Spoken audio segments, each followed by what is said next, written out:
பிஸ்மில்லாஹிர்ரஹ்மானிர்ரஹீம்.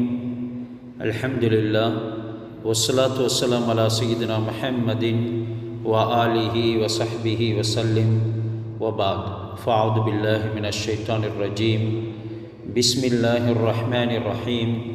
கத் அஃப்லஹ மன் ஸக்காஹா வ கத் ஹாப மன் தஸ்ஸாஹா. அன்பிற்குரிய சகோதரிகளே, ஒரு முஸ்லிம் பெண்ணுடைய உண்மையான அழகு அவளுடைய வெளித்தோற்றத்தில் மட்டும் இல்லை, அவளுடைய உள்ளத்தில் தூய்மை, அல்லாஹ்வுடனான தொடர்பு, நல்ல அஹ்லாக்கில் தான் இருக்குது. தஸ்கியத்துன் நஃப்ஸ் என்கிறதுடைய அடிப்படை நோக்கம் உள்ளத்தை தூய்மைப்படுத்தி அல்லாஹ்வுடைய திருப்தியை பெறக்கூடிய வாழ்க்கையை உருவாக்குறது தான். இந்த தஸ்கியத்துன் நஃப்ஸ் உள சுத்தத்தை பற்றி, உள்ளத்தின் தூய்மையை பற்றி அல்லாஹ் குர்ஆனில் கத் அஃப்லஹ மன் ஸக்காஹா, தன்னுடைய ஆத்மாவை தூய்மைப்படுத்தியவர் நிச்சயமாக வெற்றி பெற்றார். வகத் ஹாப மன் தஸ்ஸாஹா, அதை தீமையில் புதைத்தவன் நிச்சயமாக நஷ்டமடைந்து விட்டான் என்று. சகோதரிகளே, நம்முடைய வீடு சுத்தமாக இருக்கிறத நாங்கள் விரும்புகிறோம். உடைகள் சுத்தமாக இருக்க வேண்டும் என்று விரும்புகிறோம். உடலும் சுத்தமாக இருக்க வேண்டும், அது எங்களுடைய விருப்பம். ஆனால் அதைவிட முக்கியமானது இதயம் சுத்தமாக இருப்பது. பொறாமை, வெறுப்பு, தற்பெருமை, கோபம், பிறரை இழிவாக நினைக்கிறது, உலகப்பற்று, இவைகள் உள்ளத்தில் சேர்ந்து விட்டால் வெளிப்புற அழகு எவ்வளவு இருந்தாலும் உள்ளத்தின் அழகு குறைந்துவிடும். அல்லாஹ்வுடைய நினைவு ஒவ்வொருடைய உள்ளத்திலையும் இருக்கிறதின் மூலமாக அவர்களுடைய உள்ளத்தை அல்லாஹ்வுக்கென்று பரிசுத்தப்படுத்திக் கொள்ள முடியும். அலா பிதிக்ரில்லாஹி தத்மஇன்னுல் குலூப். அல்லாஹ் இந்த வார்த்தையை ஒரு உணர்வூட்டும் வார்த்தையை கொண்டு ஆரம்பித்திருக்கிறார். அலா, அறிந்து கொள்ளுங்கள் என்று அல்லாஹ் ஒரு முக்கியத்துவத்தை அங்கே வழங்கி எதனை சொல்லுறான்? அல்லாஹ்வுடைய நினைவில், அல்லாஹ்வுடைய திக்ரில் உள்ளங்களுக்கு அமைதி இருக்கிறது. இன்றைக்கு உலகில் பல விஷயங்கள் எங்களுடைய மனதை அப்படியே கொள்ளை கொள்ளுது, ஆக்கிரமிக்குது. குடும்ப பொறுப்புகள், பிள்ளைகள், கணவன், வேலை, சமூக உறவுகள், கவலைகள் என்று வாழ்க்கையில் பல விடயங்கள் வந்து போய்கொண்டே இருக்குது. ஆனால் ஒரு முஃமினுடைய இதயத்துக்கு உண்மையான அமைதி கிடைக்கிறது அல்லாஹ் சுப்ஹானஹு வ தஆலாவுடைய திக்ரின் மூலமாகத்தான். காலையில் சில நிமிடங்கள், இரவு சில நிமிடங்கள், தனிமையில் சில நிமிடங்கள் அல்லாஹ்வுடன் பேசுகிறத பழக்கமாக்கி கொள்ள வேண்டும். அல்லாஹ்வோட பேசுகிறத பழக்கமாக்கி கொள்ள வேண்டும். எங்களுடைய நியத்துகள் அதன் பொழுது சீராகும். ஹஸரத் ரசூலுல்லாஹ் சொன்னாங்க, இன்னமல் அமாலு பின்னியாத், எல்லா செயல்களும் எண்ணங்களுடைய அடிப்படையில் தான் அமையுது. இது சஹீஹுல் புகாரி, சஹீஹுல் முஸ்லிமில் பதிவாக்கப்படக்கூடிய ஒரு நீளமான ஹதீஸ். இன்னமல் அமாலு பின்னியாத், செயல்கள் அனைத்தும் எண்ணங்கள் அடிப்படையில் தான் அமைகிறது. ஒரு பெண் சமையல் செய்கிறாள், குழந்தைகளை கவனிக்கிறாள், கணவனுக்கு உதவுகிறாள், வீட்டை பராமரிக்கிறாள். இவை வெறும் உலக பணிகளாக நாங்கள் கருத வேண்டிய அவசியம் இல்லை. எங்களுடைய நீயத்தை சீராக்கி கொள்வதன் மூலமாக அது ஆஹிராவுக்குரிய அமலாக மாறிவிடுது. எங்களுடைய உள்ளத்தில் இருக்கணும், எங்களுடைய நீயத் சீராகணும். யா அல்லாஹ், உன்னுடைய திருப்திக்காக நான் இதை செய்கிறேன்.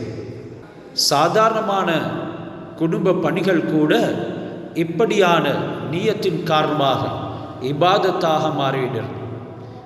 இதுதான் தஸ்கியத்துன் நஃப்ஸின் முதல் அழகு. அல்லாஹ் எங்களை பார்க்குறான். அல்லாஹ்வுடைய முராகபா எங்களிடத்தில் இருக்கணும். முராகபத்துல்லா என்று சொல்கிறது அல்லாஹ் என்னை கவனிக்கின்றான் என்ற சிந்தனை எப்பொழுதும் எங்களுடைய உள்ளத்தில் இருக்கணும். ஹஸரத் ரசூலுல்லாஹ் இஹ்சான் பற்றி பேசினார். இஹ்சான் எப்படி? அன் தஅபுதல்லாஹ கஅன்னக தராஹு ஃபைன் லம் தகுன் தராஹு ஃபைன்னஹு யராக். நீ அல்லாஹ்வை அவனை பார்க்குறத போல வணங்கணும். நீ அல்லாஹ்வை வணங்கு அவனை பார்க்குறத போல. அவனை பார்க்க முடியாவிட்டாலும் அவன் உன்னை பார்க்கிறான் என்ற அந்த சிந்தனை, அந்த எண்ணம், அவன் உன்னை பார்க்கிறான், நிச்சயமாக பார்க்கிறான் என்ற இந்த எண்ணங்கள் எல்லாமே முராகபா என்று சொல்லப்படும். யாரும் பார்க்காத நேரத்தில் ஒரு பெண் தன்னை பாதுகாத்து கொள்வது, ஹராமான தொடர்பிலிருந்து தவிர்க்கிறது, மஹரம் இல்லாத ஆண்களோட தனிமையில் பேசுறது. இப்போ நாங்கள் ஒரு கூட்டாக இருக்கிறோம், பெண்கள் அதிகமாக. இந்த நேரம் நாங்கள் கற்றுக்கொள்கிறோம், இந்த நேரம் பேசிக்கொள்ளலாம், பிரச்சனை இல்லை. தனிப்பட்ட முறைகளில் அது தொலைத்தொடர்பு சாதனங்களாக இருந்தாலும் சரிதான், ஒரு முக்கியமான தேவைக்கே தவிர, அதுவும் தவிர்க்க முடியாத ஒரு சந்தர்ப்பத்திலே தவிர எந்த பெண்ணும் எந்த அந்நிய ஆணுடனும் மஹரம் இல்லாத ஆணுடனும் பேசக்கூடாது. இதனால் யாரும் பார்க்காத நேரத்தில் ஒரு பெண் அல்லாஹ் என்னை பார்க்கிறான் என்ற உணர்வில் வாழும். யாரும் கேட்காத நேரத்தில் நாக்க கீபத்திலிருந்து காக்கிறது, அந்த நேரம் அல்லாஹ் என்னை கேட்கிறான் என்ற உணர்வினால தான் நாங்கள் அப்படி செய்கிறோம். எங்களுடைய நாவை கீபத்திலிருந்து நாங்கள் பாதுகாக்கிறது அல்லாஹ் என்னை பார்க்கிறான், என்னை கேட்கிறான் என்ற உணர்வினால். யாரும் அறியாத நேரத்தில் ஒரு பாவத்தை விட்டுவிடுறதும் அல்லாஹ்வுடைய பயத்தினால். எனவே இந்த முராகபா, அல்லாஹ் பார்க்கிறான் என்ற சிந்தனை எங்களிடத்தில் எப்பவும் இருக்கணும். அத்துடனே நாவை பாதுகாத்து கொள்ளணும்.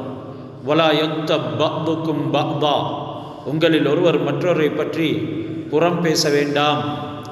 ஒரு வீட்டை அழிக்க பெரிய ஆயுதம் தேவையில்லை. சில நேரங்களில் ஒரு வார்த்தை போதும். ஒரு வார்த்தையினால் ஒரு வீடே அழிந்து போய்ட்டும். ஒரு பெண்ணை பற்றி மற்றொரு பெண்ணிடம் பேசுகிறது, குடும்ப விஷயங்களை வெளியில் சொல்கிறது, ஒருவருடைய குறைய மற்றொரு சொல்கிறது, இவை அனைத்தும் நம்முடைய நாக்க ஆபத்தில், எங்களுடைய நாவை ஆபத்தில் போட்டுவிடும். ஒரு மூமினான பெண் தன்னுடைய நாவை பற்றி மிகவும் கவனமாக இருக்க வேண்டும். ஆண்களுக்கும் இதே கட்டளைத்தான். சில சந்தர்ப்பங்களை நாங்கள் பொறுமையை விட்டுவிட்டுறோம், பொறாமை கொள்ளக்கூடிய அளவுக்கு ஆகிவிட்டுறோம். மற்றொரு பெண்ணுக்கு நல்ல கணவன் கிடைத்தா, நல்ல குழந்தைகள் கிடைத்தா, செல்வம் கிடைத்தா, அழகான வீடு கிடைத்தா, கல்வியில் அல்லது வாழ்க்கையில் முன்னேறினா, எங்களுடைய உள்ளத்தில் ஏற்படக்கூடிய சிந்தனைகளை பற்றி, எண்ணங்களை பற்றி கொஞ்சம் அலசி பார்க்கும். அவளுக்கு ஏன் அது கிடைத்தது என்று கேட்குறோமா, அல்லது அல்லாவே யா அல்லாஹ் அவளுக்கு பரக்கத் கொடு, எனக்கும் உன் அருளிலிருந்து தா என்று துஆ செய்கிறோமா? இதுதான் உள்ளத்துடைய பரிசுத்தம். எனவே பொறாமை கொள்ளக்கூடாது, சபுர் என்ற பொறுமை தான் கொள்ளணும். அல்லாஹ் சொல்லுகிறான், இன்னமா யுவஃபஸ் சாபிரூன அஜ்ரஹும் பிகைரி ஹிசாப், பொறுமையாளர்களுக்கு அவர்களுடைய கூலி அளவின்றி கொடுக்கப்படும். பிகைரி ஹிசாப், பொறுமையாளர்களுடைய கூலி அளவின்றி அல்லாஹ்விடத்தில் வந்து கிடைக்கக்கூடியது. பெண்ணின் வாழ்க்கையில் பல சோதனைகள் இருக்கலாம். குடும்ப பிரச்சனைகள், குழந்தைகளுடைய பிரச்சனைகள், உறவினர்களுடைய பிரச்சனைகள், எதிர்பார்ப்புகள் நிறைவேறாமல் போகிறது, இப்படி பல விதங்களாக அலைகளாக அது எழும்பலாம். அந்த சந்தர்ப்பத்தில் சபுர் என்கிறது வெறுமனே அமைதியாக இருக்கிறது அல்ல. அல்லாஹ் என்ன பார்க்கிறான், இந்த சோதனைக்கு ஒரு நன்மை வைத்திருக்கிறான் என்ற நம்பிக்கையோடு நாங்கள் நிலைத்திருக்கணும். இதுக்குத்தான் சபுர் என்று சொல்கிறது. அத்துடனே நாங்கள் ரகசியமான இபாதத்துகளை செய்யணும். சகோதரிகளே, எங்களுடைய வாழ்க்கையில் யாருக்கும் தெரியாத சில நல்ல அமல்கள் இருக்கணும். யாருக்கும் தெரியாமல் 2 ரக்காத் தொழுகிறது, அது ஒரு பெரிய முக்கியமான அல்லாஹ்விடத்தில் ஏற்றுக்கொள்ளப்படக்கூடிய ஒரு இபாதத். யாருக்கும் தெரியாமல் ஒரு ஏழைக்கு உதவுறது, யாருக்கும் தெரியாமல் ஒரு முஸ்லீமுக்காக துவா செய்கிறது, யாருக்கும் தெரியாமல் இரவுல கண்ணீர் சிந்தி யா அல்லாஹ் அஸ்லிஹ் கல்பி, என்னுடைய உள்ளத்தை சீர்படுத்து என்று கேட்கிறது. இப்படியான மறைமுகமான அமல்கள் உள்ளத்தை அல்லாஹ்வுடன் தொடர்பாகும். தஸ்கியத்துன் நஃப்ஸுங்கிறது உலகத்திலிருந்து விலகி செல்வது மட்டுமல்ல, மக்களுடன் வாழ்ந்து கொண்டே உள்ளத்தை அல்லாஹ்வோட இணைத்து கொள்வது தான் உண்மையான ஆத்மீக சீர்திருத்தம். எங்களோட வீட்டில் நாங்கள் நல்ல மனைவியாக இருக்கணும், நல்ல தாயாக இருக்கணும், நல்ல மகளாக இருக்கணும், நல்ல சகோதரியாக இருக்கணும். ஆனால் அதைவிட முக்கியமாக அல்லாஹ்வுக்கு ஒரு நல்ல அடியாளாக இருக்க வேண்டும். அல்லாஹ் எங்களுடைய உள்ளங்களில் ஈமானையும் இஹ்லாஸையும் தக்வாவையும் சபுரையும் ஷுக்ரையும் நல்ல அஹ்லாக்குகளையும் நிரப்புவானாக. அல்லாஹும்ம தஹிர் குலூபனா வஸக்கி நுஃபூஸனா வ அஸ்லிஹ் அஹ்லாக்கனா வர்ஸுக்னா அல் இஹ்லாஸ வத் தக்வா. இந்த துஆவை நாங்கள் அடிக்கடி கேட்கணும். அல்லாஹும்ம தஹிர் குலூபனா, யா அல்லாஹ் எங்களுடைய உள்ளங்களை தூய்மைப்படுத்துவாயாக. வஸக்கி நுஃபூஸனா, எங்களுடைய ஆத்மாக்களை பரிசுத்தப்படுத்துவாயாக. வ அஸ்லிஹ் அஹ்லாக்கனா, எங்களுடைய குணங்களை சீர்படுத்துவாயாக. வர்ஸுக்னா அல் இஹ்லாஸ, எங்களுக்கு இஹ்லாஸையும் வத் தக்வா, தக்வாவையும் தருவாயாக என்று நாங்கள் மிதமும் கேட்கும். இப்படியாக எங்களுடைய உள தூய்மைக்காக நாங்கள் பாடுபடணும். யார் உள்ளத்தை தூய்மைப்படுத்தி கொண்டாரோ அவர் தான் வெற்றி பெற்றவர் என்கிறது இங்கே மிகவும் தெளிவாக அல்லாஹ் குர்ஆனுடைய ஆயத்தில் கது அஃப்லஹ மன் ஸக்காஹா, யார் உள்ளத்தை தூய்மைப்படுத்தி கொண்டாரோ அவர் தான் வெற்றி பெற்றவர் என்று கத் என்ற வார்த்தை போட்டு அல்லாஹ் சுப்ஹானஹு வ தஆலா எங்களுக்கு சொல்லி தந்திருக்கிறான். எனவே நாங்கள் இவைகளில் பெறுதலாக இருப்போம். இந்த உலகத்தை விட்டும் பெரியக்கூடிய நேரத்தில் அல்லாஹ்வுக்கென்று அமல் செய்தவர்களாக, அல்லாஹ்வுக்காகவே வாழ்ந்தவர்களாக, எங்களுடைய அமால்களுக்கு நல்ல கூலிகளை பெற்றவர்களாக பிரிவதற்கு அல்லாஹ் சுப்ஹானஹு வ தஆலா எங்களுக்கு தௌஃபீக் செய்வானாக. இன்றைக்கு நாங்கள் சூரா லுக்மான் படிக்க போகிறோம். சூரத்துல் லுக்மானை பற்றி நாங்கள் தஃப்சீர் விளக்கங்களை பார்க்குறதுக்கு முன்னால் அந்த சூறாவுடைய உள்ளடக்கங்களை சுருக்கமாக பார்ப்போம். ஈமானை வலுப்படுத்துறது, தௌஹீதில் உறுதியாகிறது, ஷிர்க்குடைய ஆபத்தை விட்டு நீங்கிறது இதில் சொல்லப்படுது. அதே நேரம் சிறந்த பெற்றோர், பிள்ளைகள், கல்வி முறைகளை இந்த சூரா கற்றுத்தருது. ஹஸரத் லுக்மான் அலைஹிஸ்ஸலாம் தனது மகனை அன்போடு யா புனைய, என் மகனே என்று அழைத்து அறிவுரை சொல்லுகிறார். குடும்ப கல்விக்கான சிறந்த வழிகாட்டி அகீதா, தொழுகை, ஒழுக்கம், சமூக பொறுப்பு ஆகிய அனைத்தையும் படிப்படியாக இந்த சூரா எங்களுக்கு கற்றுத்தருது. நல்லொழுக்கத்தை வளர்க்குது. அகந்த, பெருமை, மோசமான பேச்சு இவைகளை தவிர்த்து பணிவு, மிதமான நளினமான நடத்தையை கற்றுத்தருது. உலக வாழ்க்கையின் உண்மையை உணர்த்துது. அது சீக்கிரம் அழிந்துவிடக்கூடியது. மனிதனுடைய அறிவு வரம்புக்கு உட்பட்டது. மனிதன் வரம்பு மீறி தன்னுடைய அறிவை பாவித்தால் பைத்தியக்காரன் ஆகிவிடுவான். முழுமையான மறைவான அறிவு அல்லாஹ்விடம் தான் உள்ளது. சுருக்கமாக சொன்னால் சூரத்துல் லுக்மான் என்கிறது ஒரு தந்தை தனது மகனுக்கு வழங்கும் அறிவுரையாக மட்டும் இல்லாமல் ஒவ்வொரு பெற்றோரும் தங்கள் பிள்ளைகளுக்கு ஈமான், தௌஹீத், தொழுகை, நல்லொழுக்கம், பொறுமை, பணிவு, அல்லாஹ்வின் கண்காணிப்பு உணர்வு, அல்லாஹ் பார்த்து கொண்டிருக்கிறான்ற உணர்வு, இவைகளெல்லாம் எப்படி கற்றுக் கொடுக்க வேண்டும் என்பதற்கான ஒரு முழுமையான பாடம் உண்டு தான் இந்த சூரா லுக்மான் என்கிறது. இந்த சூரத்துல் லுக்மான் குர்ஆனில் 31வது சூரா. இதில் 34 ஆயத்துகள் உள்ளது. இதில் ஆயத்துகள் 34. இது மக்காவில் இறக்கப்பட்டது. மனிதனுக்கு ஏற்கனவே சொன்னதை போல ஈமான், தௌஹீத், பெற்றோருக்கு நன்மை செய்கிறது, தொழுகையில் பேணுதலாக இருக்கிறது, நல்லதை ஏவுறது, தீமையை தடுக்கிறது, பொறுமை, பணிவு, உலக வாழ்க்கையின் உண்மை போன்ற முக்கியமான வாழ்க்கை பாடங்களை இது எங்களுக்கு சொல்லி தருது. பாருங்கள், பிஸ்மில்லாஹிர் ரஹ்மானிர் ரஹீம், அலிஃப் லாம் மீம். இவைகள் ஹுரூஃபே முகத்தஆத் என்ற எங்களுக்கு தெரியும்.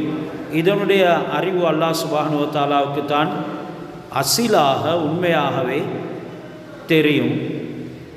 இதில் சில அறிஞர்கள் அல்லாஹ் உடைய மகத்துவங்களை சொல்லி காட்டுறாங்க, அல்லாஹ்வுடைய சிஃபத்துகளை சொல்லி காட்டுறாங்க. இதில் அலிஃப் மெஞ்ஞானிகளுடைய, ஆரிஃபுகளுடைய உல்ஃபத்ஸ், அதாவது அன்பை எடுத்து காட்டுகிறது. லாம் அல்லாஹ் தஆலாவுடைய செயல்பாடுகளில் லுத்துஃப் என்னும் அந்த நளினத்தன்மையை எடுத்து காட்டுது. நல்லோர்களுடன் இருக்கிற அன்பை அது சித்தரிக்கிறது. மீன் முஹிப்புகளது, அதாவது முஹிப்பீன்களுடைய இதயங்களில் முஹப்பத் என்ற பிரியத்தின் அடையாளங்களை குறிக்கிறது என்று கருத்துகள் சொல்லியிருக்கிறாங்க. அலிஃப் லாம் மீம் தில்க ஆயாத்துல் கிதாபில் ஹக்கீம். இவை ஆயத்துகள், தில்க இவை ஆயத்துகள், அதாவது அல் கிதாபில் ஹக்கீம் வேத நூலினுடைய ஆயத்துகள். எப்படியான வேத நூல்? அல் ஹக்கீம் மிகவும் நுணுக்கம் வாய்ந்த, விவேகமுள்ள. ஹக்கீம் என்கிறது குர்ஆனில் விவேகமுள்ள விவரங்கள் கூறப்பட்டிருக்கிறதன் காரணமாக குர்ஆனுடன் இணைத்து, கிதாப் என்றது குர்ஆன், அந்த வார்த்தையுடன் இணைத்து ஹக்கீம் என்ற பெயர் வந்திருக்கிறது. எந்த விதமான வேறுபாடும் கிடையாது. இதில் இருக்கக்கூடிய அனைத்துமே ரொம்ப நுணுக்கமானது. ஹுதன் வ ரஹ்மத்தன் லில் முஹ்ஸினீன், நேர்வழி காட்டி, ஹுதன் வ ரஹ்மத்தன், மேலும் ஒரு கிருபை. யாருக்கு இது? யாருக்கு நேர்வழி காட்டும்? யாருக்கு கிருபை செய்யும்? லில் முஹ்ஸினீன், நல்லோர்களுக்கு, முஹ்ஸினீன்களுக்கு. ரஹ்மத், கிருபை என்கிறது அல்லாஹ் சுப்ஹானஹு வ தஆலாவுடைய வணக்கவாளர்களுக்கு வேதனை விட்டு காப்பதற்கு கிருபையாக அருளக்கூடியது என்று சில கருத்துகள் சொல்லப்பட்டிருக்கிறது. முஹ்ஸினீன் என்கிறது நன்மையான காரியங்களை செய்யக்கூடியவங்களை குறிக்குது. முஸ்லிம்களுக்கு நேர்வழி காட்டியாகும், கிருபையாகும் குர்ஆன் இருக்கிறது என்று கூறப்பட்டிருக்கிறது. அவர்கள் அல்லாத மற்றவரை இது நேர்வழியில் சேர்க்காது என்பதை ஆணித்தரமாக அறிவிக்கிறது. இப்போ குர்ஆனுடைய ஹுதாவும் ரஹ்மத்தும் யாருக்கு? லில் முஹ்ஸினீன். முஹ்ஸினீன் என்ற வார்த்தை பன்மையான வார்த்தை, முஹ்ஸின் அது ஒருமையான வார்த்தை. எங்களிடத்தில் இஹ்சானுடைய தன்மை இருக்கணும். முஹ்ஸின் என்கிறது அல்லாஹ் தாலாவின் பால் முன்னோக்கியவருக்கு, குர்ஆனுடைய கயிற்றை பலமாக பிடித்தவருக்கு பாவிக்கப்படுது. அவங்களுக்கு தான் முஹ்ஸின் என்று சொல்லப்படும்.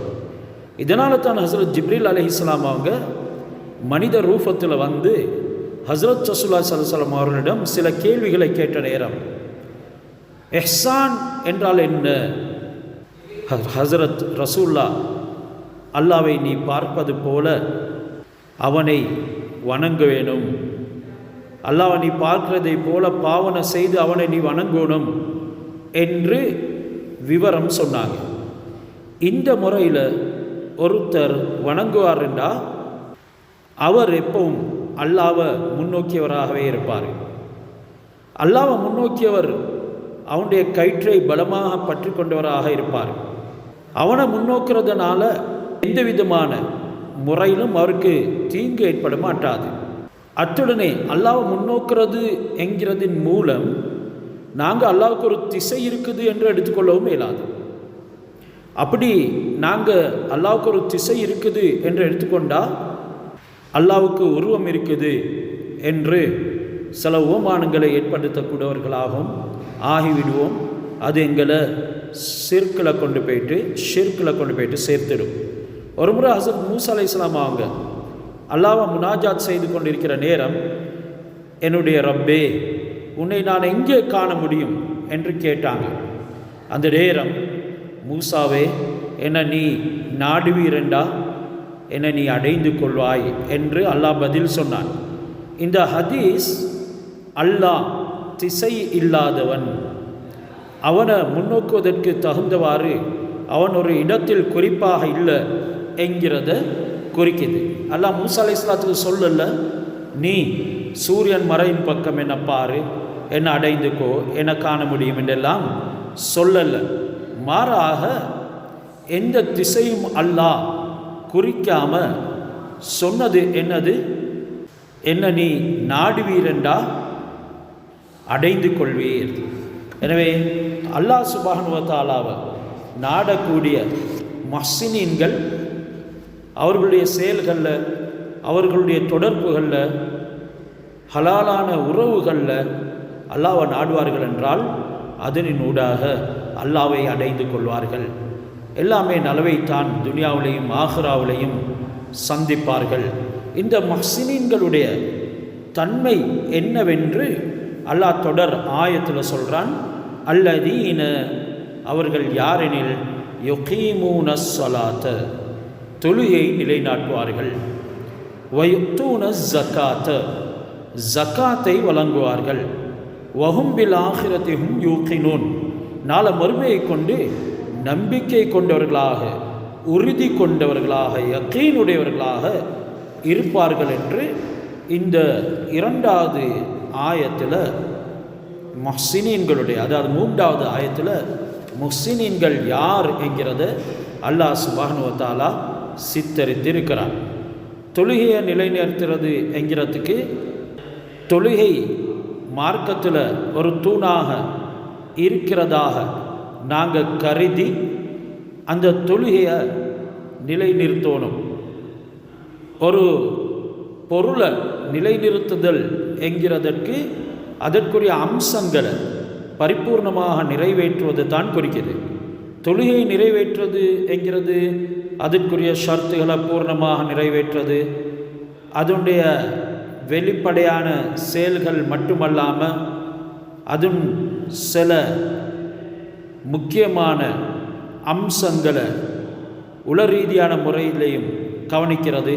மேலும் அதில் ஓதக்கூடிய வார்த்தைகளை நல்ல முறையில் விளங்குறது. தொழுகையுடைய ஷர்த்துகள் ரெண்டு வகை. ஒன்று தொழுகை நிறைவேற்றுவதற்குள்ள ஷர்த்துகள், அதாவது தொழுகை நிறைவேறுவதற்கான ஷர்த்துகள், ஃபர்லுகள், கடமைகள், நேரங்கள் போன்றவைகள். இன்னொன்றைக்கு தொழுகை அல்லாஹ்வினால் அங்கீகரிக்கப்படுவதற்குரிய ஷர்த்துகள், அல்லாஹ்வினால் ஏற்றுக்கொள்ளப்படுவதற்குரிய ஷர்த்துகள், தக்வா, பயபக்தி, அந்தரங்க தூய்மை. இதனெல்லாம் வச்சு தான் அல்லாஹ் அங்கீகரிக்கிறான். குர்ஆனில் இதைத்தான் சொல்லப்பட்டது. இந்த ரெண்டு வகையான ஷர்த்துகளையும் நிறைவேற்றாத வரையில் தொழுகையை நிலைநிறுத்தியதாக ஏற்படாது. ஆனால் இன்றைக்கு நாங்கள் தொழுகையில் தக்பீர் கட்டிட்டோம்டா பச்சை பொய்யத்தான் சொல்லுவோம். அல்லாஹு அக்பர், அல்லாஹ் பெரியவனுடைய தக்பீர் கட்டிட்டு மற்ற வஸ்துகள் எல்லாம் நினைக்கிறோம். அல்லாஹ்வை சிறுமையிலும் சிறியவனாக ஆக்கிவிடுகிறோம். அல்லாஹ்வுடைய சிந்தனை வர்றது இல்லை. அதன் பின்னால் இன்னொரு பெரிய பொய்யை புழுகிறோம். வஜ்ஜஹ்து வஜ்ஹிய லில்லதி ஃபதரஸ் ஸமாவாதி வல் அர்த், வானங்கள் பூமிகளை படைத்த அல்லாஹ் சுப்ஹானஹு வ தஆலாவின் பக்கம் என்னுடைய முழு சிந்தனையையும், என்னுடைய முகத்தையும், என்னுடைய எண்ணங்கள், கவனங்களை திருப்பிவிட்டேன். ஹனீஃபன் முஸ்லிமன், நான் முற்றிலும் நேர்த்தியான மார்க்கத்தில் சாய்ந்த ஒரு முஸ்லீம், ஒமான மினல் முஷ்ரிகீன், நான் ஒரு இணை வைக்கக்கூடியவனாக இல்லை.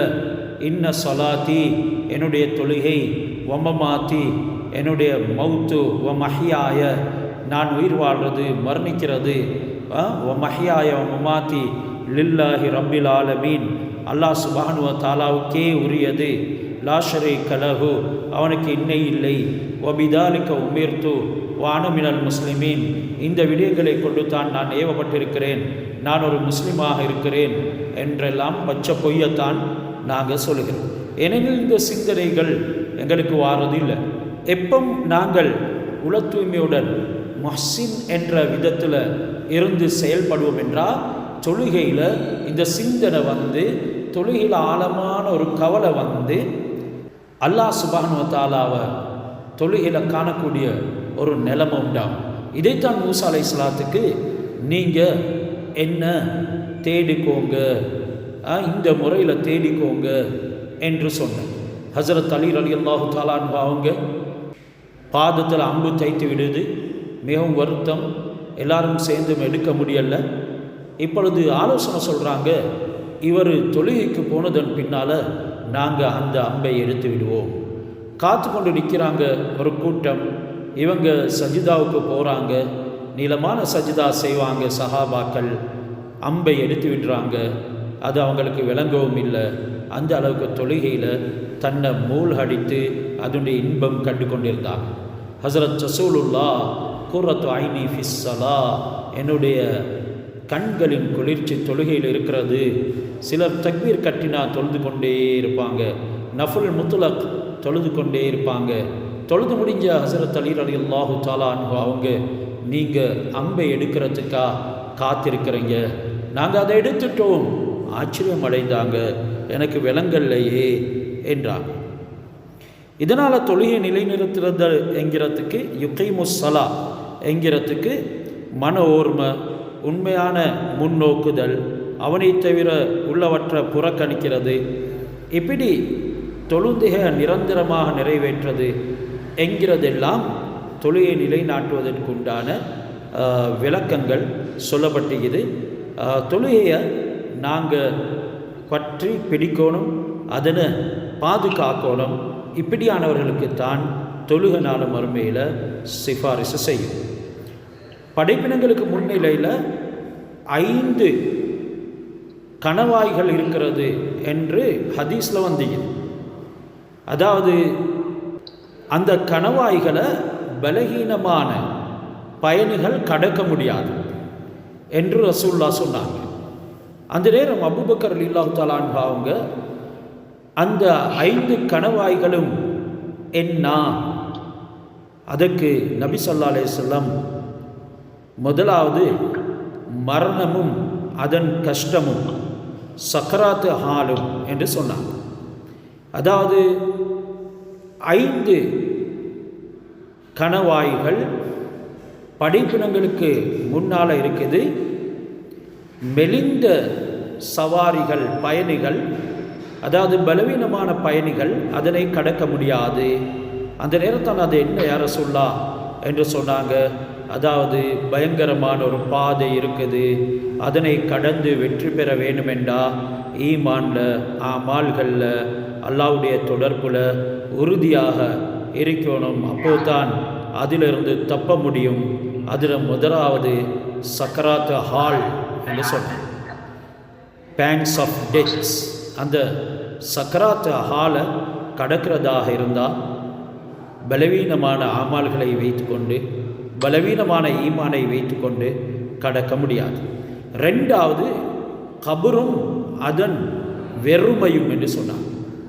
கபர் அதில் வெறுச்சியாக இருக்கணும், நீண்ட காலம் இருக்க வேண்டியிருக்குது. ஒரு இருளான இடம், ஒரு சின்ன இடம், திரும்பக்கூடிய முடியாது. எங்களை திருப்பி கிப்லாவை முன்னோக்கி வச்சுடுவாங்க. அந்த பயங்கரமான இடத்தினுடைய வெறுமையை கடக்கிறதாக இருந்தால் பலமான அமல்களும், பலமான யக்கீனும், ஈமானும், மஹ்சினான தன்மைகளும் இருக்கணும். 3வது முன்கர் நக்கீர்களுடைய கேள்வி, அவங்களுடைய பயங்கர தோற்றம், இதில் இருந்து பாதுகாப்பு பெறுறதாக இருந்தால் அவளுடைய தோற்றமைகளுக்கு அழகாக தெரிய வேண்டும், அவர்களுடைய பயங்கரத்திலிருந்து பாதுகாக்கப்பட வேண்டும் என்று இருந்தாலும் எங்களுடைய இந்த பலவீனமான நிலைமைகளை வைத்து கொண்டு தப்ப முடியாது. நான்காவது, மீசான் என்ற தராசும் அதன் லேசும் என்று சொன்னான். அதாவது மீசான் நன்மை தீமை நிறுக்கப்படக்கூடிய தராசு, நன்மை தட்டு யாருடைய கனத்து விடுதோ அவர்கள்தான் வெற்றி அடைய முடியும். எனவே எஹ்சான் மொஹ்சின் நல்லவர் என்ற அந்த தன்மை இல்லாமல், ஒரு நல்ல பெண் என்ற அந்த தன்மை இல்லாமல், அதற்குரிய நிபந்தனைகள் பேணாமல் வாழ்க்கையில் எங்களுக்கு இந்த சந்தர்ப்பத்திலிருந்து வெற்றி பெற முடியாது. ஐந்தாவது, சிராத்துல் முஸ்தகீம் பாலமும் அதனுடைய கூர்மையும் என்று சொன்னார். இதை கேட்ட அபூபக்கர் ரலியல்லாஹு தஆலா அன்ஹு அவங்க கடுமையாக அழுதாங்க. இதனால் 7 வானங்களும் மலக்குகளும் அழ ஆரம்பித்தாங்க. அந்த நேரம் ஹஸரத் ஜிப்ரீல் அலைஹிஸ்ஸலாம் அவங்க வந்து, முஹம்மது ஸல்லல்லாஹு அலைஹி வஸல்லம் அவர்களே, அழ வேண்டாம், ஒவ்வொரு வியாதிக்கும் மருந்து இருக்குது, ஆனால் மரணத்தை தவிர என்று அரபிகள் சொல்கிறத நீங்கள் கேட்கலையா, அபூபக்கருக்கு சொல்லுங்க என்று கூறி பின்னர் ஃபஜ்ருடைய தொழுகையை நிறைவேற்றியவருக்கு சிராத்தல் முஸ்தகீம் என்ற பாலம் அதனுடைய கூர்மை ரொம்ப லேசாகிவிடும். அசர் தொழுகையை நிறைவேற்றுவதற்கு முன்கர் நக்கீர்களுடைய கேள்வி லேசாகிவிடும், அவர்களுடைய பயங்கர தோற்றமும் லேசாகிவிடும். மக்ரிப் தொழுகையை நிறைவேற்றுவதற்கு மீசான் எனும் தராசும் அதன் லேசும் சுலபமாகிவிடும் என்று சொன்னார். தொழுகையில் அலட்சியமாக இருந்தவருக்கு மரண வேளையில் லா இலாஹ இல்லல்லாஹ் என்ற கலிமாவை ஓதுறத அல்லாஹ் சுப்ஹானஹு வ தஆலா விலக்கிடுவான் என்று சொல்லப்படுது. இதனால் தொழுகையுடைய விடயங்களை மிச்சம் நாங்கள் கவனமாக இருக்கணும். அதுதான் அமல்களில் ஆகும் முக்கியம் வாய்ந்தது. கபூரில் கூட முதல் அதனை பற்றி தான் கேட்கப்படும். அதற்கு சரியான பதில் கொடுத்து வெற்றி பெற்றோம்டா மற்ற சந்தர்ப்பங்கள் அனைத்திலையும் நாங்கள் வெற்றி பெறுவோம். அடுத்து இந்த ஆயத்தில் சொல்லப்பட்டைத்தான் யுக்தூன ஜக்காத்தை கொடுப்பார்கள். இந்த ஜக்காத்துக்கு ஏற்படுத்தக்கூடிய விதி விலக்குகளுடன் அதனை அடைய தகுதியானவர்களுக்கு கொடுக்கிறதைத்தான் இந்த யுக்தூன ஜக்காத் என்ற வார்த்தை குறிக்குது. ஜக்காத்தை கொடுக்க யார் மறுக்கிறாங்களோ பொருளின் பாதுகாப்பை இழந்து விடுவாங்க, அல்ல அதனை தடுத்து விடுவாங்க. இதனால தான் ஹஸ்ஸினு அம்வாலக்கும் பிஸ் ஜக்காத்தி, ஜக்காத்தை கொண்டு உங்களுடைய பொருள்களுக்கு இன்சூரன்ஸ் செஞ்சுக்கோங்க, பாதுகாவல் செஞ்சுக்கோங்க. பெங்கல் சிரிக்குது 4-5, ஆனால் ஜக்காத் கொடுத்து இல்லை. இன்னும் வேறு நகநாட்டுகள் இருக்குது, ஜக்காத் கொடுத்து இல்லை. இன்னும் இவைகளுக்கு பாதுகாப்பு கிடையாது, அல்ல அந்த பாதுகாப்பை நீக்கி விடுவான் என்று இந்த ஆயத்துகளுக்கு உணர்த்துது. உங்களுடைய பொருள்களை ஜக்காத்தை கொண்டு காத்துக்கோங்க, உங்களுடைய நோய்களுக்கு சதக்காவை கொண்டு மருந்து செய்யுங்க. தாஉ மர்தாக்கும் பிஸ் சதகா. உஷ்ணா 11. இந்த வரியை யார் ஜக்காத்தில் இருந்து நிறைவேற்ற மாட்டாங்களோ அவங்களுடைய பூமியில் அல்ல அவங்கள் பரக்கத்தை அகட்டிடுவான், அல்ல அவங்கள விட்டும் பரக்கத்தை நீக்கிடுவான் என்று ரசூலுல்லாஹ் சொல்லியிருக்கிறான். ஜக்காத்தை கொடுப்பாங்க, யூதூன ஜக்காத்தை என்பதற்கு நஃப்ஸை தூய்மையாக்குவதையும் சொல்லுது. கொடுக்கக்கூடிய நேரத்தில் நஃப்ஸு தூய்மையாக இருக்க வேணும். சில சந்தர்ப்பங்களில் ஜக்காத்தை மக்ரமா, ஒரு ஃபைன் கட்டுறதை போல கஷ்டத்தோட கவலையோடு என்னுடைய பொருளில் இவ்வளவு நான் ஜக்காத் கொடுக்கிறேனே என்ற எண்ணம் அவர்களுக்கு பிறக்கும். எனவே இதனாலேயும் இவர்கள் தண்டிக்கப்படலாம். ஒவ்வொரு 20 தீனாருக்கும் அரை தீனார் அந்த காலத்தினுடைய கணக்கின்படிக்கு தஃசீரங்களை சொல்லுது. லோபித்தனம் என்கிறது அசிங்கத்தை விட்டு, அசூசைகளை விட்டு நஃப்ஸுகளை சுத்தப்படுத்துவதற்காக இந்த ஜக்காத்தை கொடுக்கணும். இதனால் ஜக்காத் என்பதற்கு தூய்மைப்படுத்துறது என்ற கருத்தின் அடிப்படையில் எங்களுடைய உள்ளத்தை தூய்மைப்படுத்தும், பொருள்களையும் தூய்மைப்படுத்தும். இந்த ஜக்காத் ஷரியத்துடைய ரெண்டாவது ருக்குன், கட்டாய கடமை. விதிகளை அனுசரித்து ஜக்காத்தை நாங்கள் கொடுக்கணும். நரகத்தை விட்டு பொதுமக்கள் விடுதலை பெறுறதுக்கு நாங்கள் இந்த ஜக்காத்தை கொடுக்கணும். அதாவது பொதுமக்கள் நரகத்திலிருந்து விடுதலை பெறுறது எப்படி? சிலர் இந்த ஜக்காத்தை சீரான முறையில் நிறைவேற்றாததின் காரணமாகத்தான் மக்கள் திருட்டுகளில் மற்றும் உண்டான ஹராமான விடயங்கள்லாம் ஈடுபடுறாங்க. திருமணம் முடிக்கிறதுக்கு வசதி கிடையாது, ஜினாவில் ஈடுபடக்கூடிய நிலைமைகள் எல்லாமே, மற்றும் பொய் சொல்கிறது, பலவிதமான கொலைகள் செய்கிறது, சமூகத்தில் இப்படியான பாவகரமான விடயங்கள் பரவுதல் எல்லாமே இந்த ஜக்காத்தை சரியான முறையில் கொடுக்காததும் ஒரு காரணம்தான். உலகப்பற்று என்றது இதயத்தில் படியும் என்றால் எங்களுடைய உள்ளத்தினுடைய தூய்மை பழுதாகி போயிட்டு, விசேஷமானவர்களையும் சில விசேஷமானவர்கள் இருக்கிறாங்க. அவங்களுடைய உள்ளங்களை தூய்மைப்படுத்தக்கூடிய நேரத்தில் அவங்களுடைய பொருள்களையும் கவனத்தை செலுத்துவாங்க. இந்த பொருள் எந்த அளவுக்கு என்னுடைய உள்ளத்தோடு சம்பந்தப்பட்டிருக்குது என்கிறதனை பார்த்து அவைகளை அனுபவிக்கிறதுடனே அதனுடைய ஆசைகளை, அதனூடாக அடையும் மேலெண்ணங்களை அனைத்தையும் அகற்றிடுவாங்க. இப்படியானவங்க தான் உலாயிக அலா ஹுதம் மிர் ரப்பிஹிம் 5வது ஆயத்துங்களுக்கு சொல்லுது, ரப்புடைய நேரான பாதையின் மீது இருக்கக்கூடியவர்கள். வ உலாயிக ஹுமுல் முஃப்லிஹூன், அவர்கள் தான் வெற்றியாளர்கள், வெற்றி பெற்றவர்கள். உலாயிக அலா ஹுதம் மிர் ரப்பிஹிம், அவங்க தன்னுடைய ரப்பின் நேர்வழியில் இருக்கிறாங்க. அல்லாஹ் தஆலா நேர்வழியில் சேர்ப்பது அவர்களுக்கு கொடுக்கக்கூடிய வெகுமதி. அடியான் தானாக நேர்வழியில் போக இயலாது, அடியான் தானாக நேர்வழியை பெற்றுவிட முடியாது. இது இந்த ஆயத்தின் மூலமாக எங்களுக்கு காட்டுது. ஒரு கூட்டத்தினர் இருக்கிறார்கள், அகீதாவில் இருந்து வெளியே போனவர்கள், முஅ்தஸிலா என்ற கூட்டத்தினர். அவங்க சுன்னத் வல் ஜமாத் கொள்கையை விட்டு வெளியேறினவர்கள். அடியான் தானாக நேர்வழி பெற முடியும் என்று அவங்க சொல்கிறாங்க. இந்த ஆயத்து அவங்களுடைய இந்த கொள்கைக்கு மறுப்பாக இருக்கிறது. அதாவது அல்லாஹ் சுப்ஹானஹு வ தஆலாவுடைய நேர்வழியில் இருக்கக்கூடியவர்கள், முன்னுக்கு சொன்ன அடையாளங்கள் உள்ளவர்கள், அந்த நேர்வழி அல்லாஹ்வின் மூலமாக தான் கிடைக்கிது. அப்படி இல்லாவிட்டால் இன்றைக்கு இந்த செயல்களை பாவிகள் காஃபிர்களும் செய்து கொண்டிருக்கின்றார்கள்.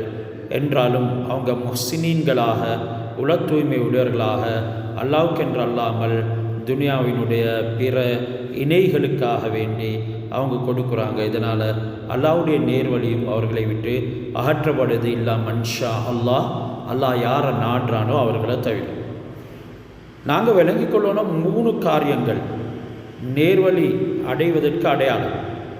முசீபத் என்ற கஷ்டங்கள் வந்த சமயத்தில் நான் அல்லாஹ்வுக்குரியவன் என்ற எண்ணம் எங்களிடத்தில் இருக்கணும். அல்லாஹ்வின் பக்கம் நான் மீளுகிறவன் என்ற உறுதியும் எங்களிடத்தில் இருக்கும். அப்படி அவைகளை சிந்தையில் எடுத்து பொறுமையோடு இருக்கிறது. இது நேர்வழி பெற்றதற்கு முதலாவது அடையாளம். இது எல்லாருக்கும் வரமாட்டாது. கஷ்டங்கள் வரக்கூடிய நேரத்தில் நாங்கள் அல்லாஹ்வுக்குரியவங்க, அவனின் பக்கமே நாங்கள் மீளக்கூடியவங்க.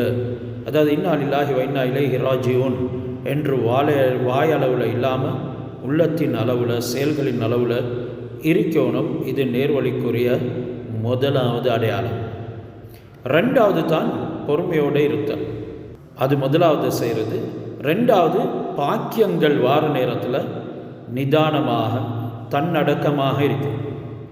எங்களுக்கு பாக்கியங்கள் கிடைக்கக்கூடிய நேரத்தில் எல்லைகளை மீறாமல் நிதானமாக, தன்னடக்கமாக செயல்படும்.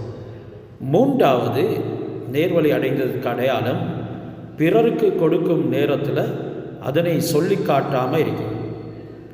பிறருக்கு கொடுக்கக்கூடிய நேரத்தில் அல்லது கொடுத்து விட்டதன் பின்னாலேயோ அவைகளை வாழ்க்கை பூராவும் சொல்லி காட்டாமல் இருக்கணும். இப்படியான 3 தன்மைகளையும் அடைந்தவர்கள் நேர்வழியில் இருக்கிறார்கள். வ உலாயிக ஹுமுல் முஃப்லிஹூன், அவர்கள் தான் வெற்றி பெற்றவர்கள் என்கிறது எங்களுக்கு இந்த ஆயத்து குறிக்கிறது. இந்த இம்மையில் வெற்றி ஒரு வகையானது, மறுமையினுடைய வெற்றி இன்னும் ஒரு வகையானது. இம்மையினுடைய வெற்றி என்கிறது இந்த உலக வாழ்வு எதனை கொண்டு மனமாக ஆகிறதோ அதனை அல்லாஹ் சுப்ஹானஹு வ தஆலா எங்களுக்கு தருவான். மறுமையில் வெற்றி என்கிறது 4 விடயங்களை நாங்கள் அடைகிறது தான். 4 விடயங்களை அடைந்து கொண்டோம் என்றால் மறுமையில் வெற்றி பெற்றவர்களாக ஆகிடும். அதாவது அழிவில்லாத பதவி, 2வது தரித்திரம் இல்லாத சீமான்தனம். இந்த உலகத்தில் இந்த 4 வெற்றிகளை நாங்கள் அடைவோம் என்றால் மறுமையிலும் வெற்றி விடுவோம். அழிவில்லா பதவி என்கிறது அல்லாஹ் சுப்ஹானஹு வ தஆலா இடத்துல எங்களுடைய தரம். அப்படி இல்லாமல் இந்த துனியாவினுடைய பதவி அல்ல, அந்த அல்லாஹ்வுடைய தொடர்பினுடைய பதவி தான் நாளை மறுமையில் அழிவில்லாத பதவியை எங்களுக்கு கொண்டு வந்து தரும். அடுத்தது தரித்திரம் இல்லாத சீமான்தனம். தரித்திரம் இல்லாத சீமான்தனம் என்கிறது யாரிடத்திலையும் கையேந்தாமல் வாழ்கிறது. 3வது இழிவில்லாத கண்ணியம். இழிவே இல்லாத கண்ணியம் இது இம்மையிலும் கிடைக்கும், நாளை மறுமையிலும் கிடைக்கும். நாங்கள் தேவையற்றவர்களாக வாழும் பொழுது எங்களுடைய குறைகளையோ எங்களுடைய பாவங்களையோ மற்றவர்களிடத்தில் சொல்லாமல் இருக்கும் பொழுது. சஹாபி வாரார், கேட்கிறார், யா ரசூலல்லாஹ் உரீது அன் அகூன அக்ரமன் நாஸ், நான் மனிதர்களில் மிகவும் கண்ணியம் வாய்ந்தவனாக வாழணும் சொன்னாங்க. லா தஷ்கு மின் அம்ரிக ஷைஅன் தகுன் அக்ரமன் நாஸ், உன்னுடைய குறைபாடு, உன்னுடைய பாவங்களோ உன்னுடைய மற்றும் சில அடாவிடித்தனங்களையோ அல்லாஹ் மறைத்திருக்கும் பொழுதே அதனை மக்களிடத்தில் சொல்லாதே, உனக்கு இழிவில்லாத கண்ணியம் கிடைக்கும், மக்களில் மிகவும் கண்ணியமானவனாக ஆகிடுவாய். அந்த பாவங்களுக்காக வேண்டி அல்லாஹ்விடத்தில் வந்து அவனிடத்தில் கேள். அடுத்தது 4வது தான் அறியாமை இல்லாத கல்வி, அறிவு. இவைகள் அனைத்தையும் நாளை மறுமையின் வெற்றிக்கு அல்லாஹ் தந்த அடையாளங்கள். எனவே அறியாமை இல்லாத கல்வி, அறிவு என்கிறது அது மார்க்கத்துடைய அறிவு தான். மற்ற எல்லா அறிவுகள்லையும் மடமைத்தனம் இருக்குது, அறியாமை இருக்குது, நாளுக்கு நாள் மாறுறது இருக்குது. இஸ்லாமிய குரான் ஹதீஸுடைய அறிவு தான் அது நிரந்தரமானது. மறுமையில் வாழ்க்கை எங்களுக்கு அமைகிற நேரத்தில் அதுவே வெற்றியாக மாறிவிடுது.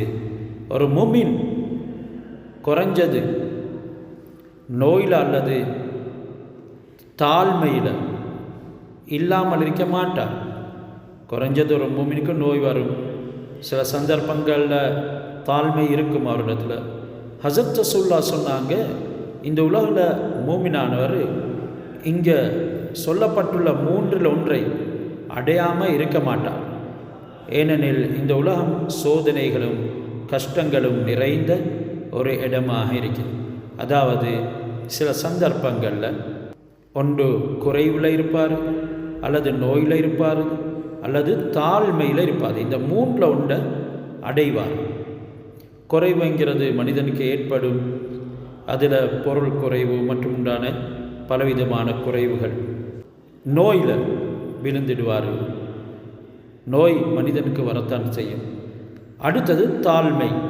தாழ்மை எனும் பொழுது ஒரு வீழ்ச்சி அவருடைய வாழ்க்கையில் உருவாகத்தான் செய்யும். ஆஸ்வை யுஸ்ரா. சரி, இந்த வகையில் இது அல்லாஹ்வுடைய நியதி. இப்படி சோதனைகள் மற்றும் சிரமங்கள் கஷ்டங்கள் வரத்தான் செய்யும். அதே மாதிரி மனிதன் வயோதிப பருவத்தை அடைந்து தள்ளாத நிலைமைக்கு வந்துட்டால் மறுபடியும் குழந்தை பருவத்துக்கு மாறி அறியாமல் மறதி போன்றவைகள்லாம் அவனுக்கு உண்டாகிடுது.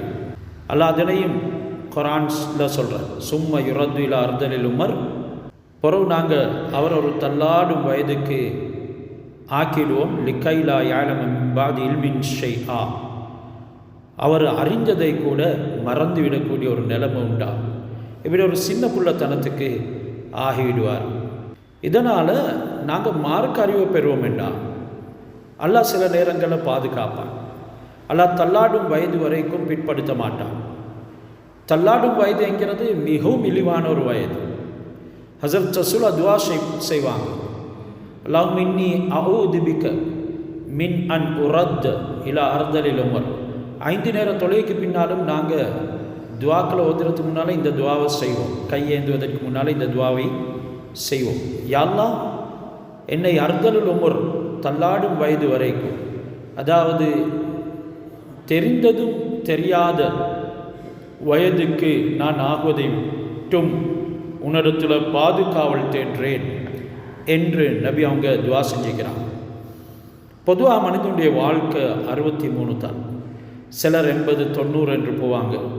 அந்த நேரத்திலும் சிலருடைய அறிவு அல்லாஹ் பாதுகாத்திருப்பான். அது அதிகமாக குர்ஆன் ஓதக்கூடியவர்களாக இருந்தவர்கள், அதிகமாக வாலிப வயதில் பாவம் செய்யாமல் இருந்தவங்க, அதிகமாக கால நேரங்களை ஹராத்தில் செலவழிக்காமல் வாழ்ந்தவங்க, மார்க்கத்துடைய கல்விக்காக வேண்டி தன்னை அர்ப்பணித்தவங்க. இவங்களுக்கு அல்லாஹ் சுப்ஹானஹு வ தஆலா இந்த நிலைமையை ஏற்படுத்துவது மிகவும் அரிது. சிலர் ஆளுங்கள் என்று சொல்லப்பட்டிருப்பாங்க, என்றாலும் கூட அவங்களும் சின்ன புள்ளத்தனம் விளையாடுவாங்க. காரணம், ஆலிமாக இருந்தும் அதன் கூடாக அவர் சரியான பிரயோஜனத்தை பெற இல்லை. ஒரு அருள் பாக்கியமான கல்வி என்கிறது இந்த மார்க்கத்துடைய கல்வித்தான். இது ஒரு நாளும் நீங்காது. இந்த உலகத்தில், மறுமையில், பர்ஸஹ்ல அது மாறாது. ஏன்? அது கிருபையாக கிடைத்த கல்வி ஒன்று.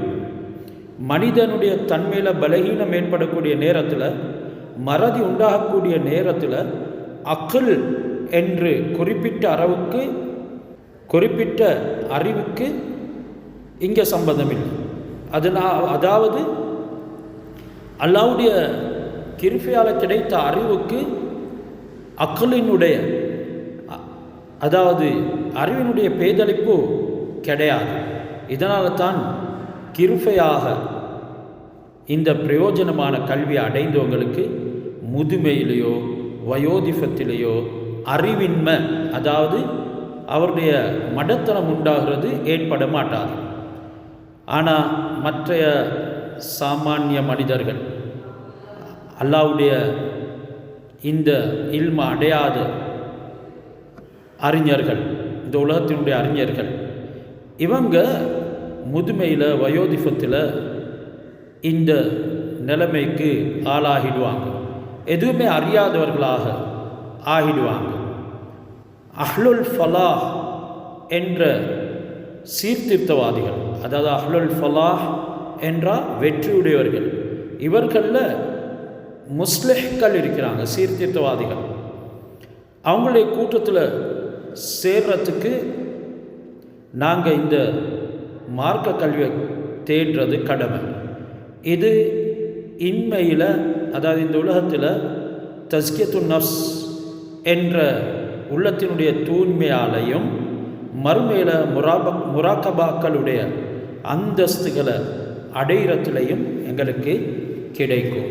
எனவே எப்பவும் உள்ளத்தை தூய்மைப்படுத்தி கொண்டு அதிகமாக ஏனைய விடயங்களில் ஈடுபட்டு உள்ளத்தை மாசுபடுத்தி உள்ளத்தை அசிங்கமாக்கி கொண்டு ஒரு நிலைமைக்கு நாங்கள் ஆகிவிடுவோம் என்றால், இந்த தள்ளாடும் வயதுக்கு ஆக்கப்பட்டால் எல்லாமே மறந்தவர்களாக ஆகிவிடுவோம்.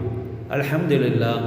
அதற்கு பின்னால் ஒரு புதிய முக்கியமான விடயம் சொல்லப்பட போகுது. அது 6வது ஆயத். ஒரு 5 ஆயத்துகளுடைய தஃப்சீரை நாங்கள் சுருக்கமாக பார்த்திருக்கிறோம். இன்ஷா அல்லாஹ் தொடர்வோம். அல்லாஹ் சுப்ஹானஹு வ தஆலா நம் அனைவருக்கும் தௌஃபீக் செய்வானாக.